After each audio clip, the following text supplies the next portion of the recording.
వందనాలండి. ఈరోజు మే 12. దేవుడు అగ్ని ప్రాకారము,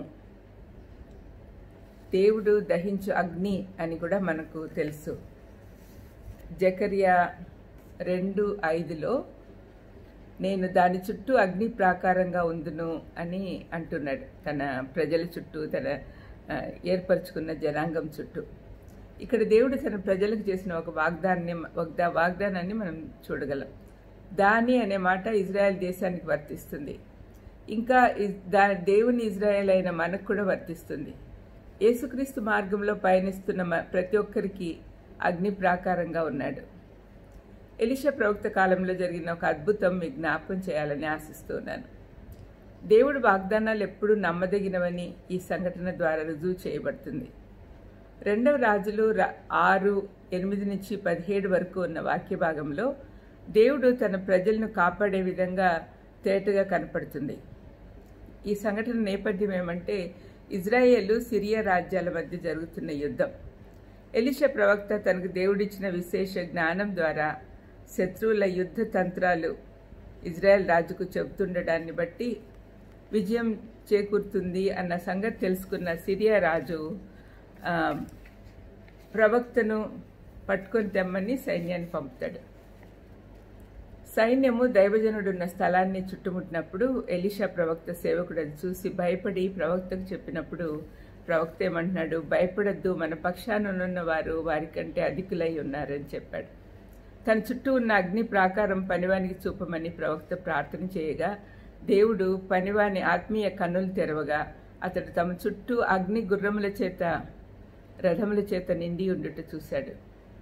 ఎలీషా ప్రవక్తకు తమను దేవుడు కాపాడుతున్నాడన్న విశ్వాసం ఉంది కాబట్టి భయపడలేదు. కానీ భయపడుతున్న తన పనివానికి విశ్వాసం కలిగించుటకే అతని కన్నులు తెరవమని కోరాడు.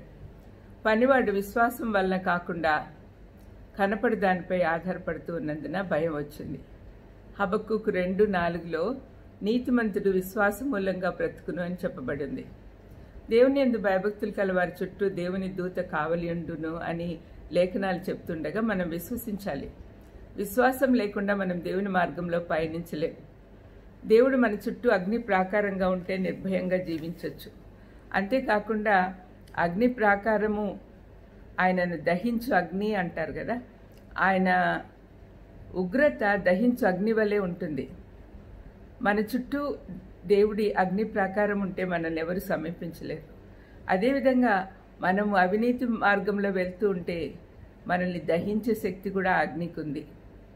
కాబట్టి మనం చాలా జాగ్రత్తగా ఉండాలి దేవుని విషయాలు ఆలోచించినప్పుడు.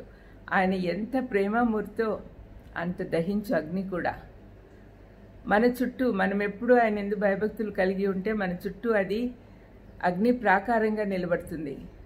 అదే సమయంలో మనం ఆయనకు విరోధంగా చేస్తే అగ్నిలాగా దహించి వేస్తుంది కూడా. కాబట్టి దయచేసి ఈ విషయాలు గుర్తుపెట్టుకోవాలి. మన దేవుడు ఎంత గొప్పవాడో మనం అర్థం చేసుకోవాలి. ప్రార్థన చేసుకుందాం.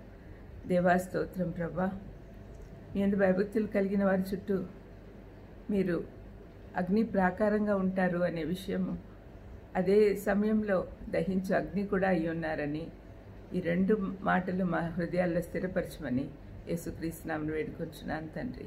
ఆమేన్. God bless you.